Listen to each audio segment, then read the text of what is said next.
మేము సైన్యంలో ఉన్నాం. జగన్ అన్న అంటే ఎవరినైనా సరే ఢిల్లీ కోట్లైనా బదులు కొట్టాం అధ్యక్ష. నువ్వేమో జగనన్న కోసం ఢిల్లీ కోటలు బద్దలు కొట్టే పనిలో బిజీగా ఉన్నావు.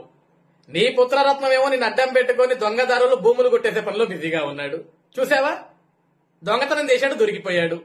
చట్టం తన పని తను చేసుకుంటూ పోతుందమ్మా జోగి. ఈ రోజు నువ్వు ఏడిచినంత మాత్రాన తప్పు ఒప్పైపోతుందా? అవ్వదు కదా. ఈ రోజు నువ్వు బద్దలు కొట్టాల్సింది ఢిల్లీ కోటలు కాదమ్మా జోగి. మీ జగనన్న తాడేపల్లి కంపను బద్దలు కొట్టాలా నువ్వు?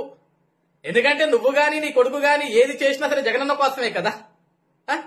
నువ్వు బూతులు తిట్టినా జగనన్న కోసమే, ఢిల్లీ కోటలు బద్దలు కొట్టినా జగనన్న కోసమే, ఈ రోజు నీ కొడుకు భూములు కొట్టేసినా సరే అది కూడా జగనన్న కోసమే కదా.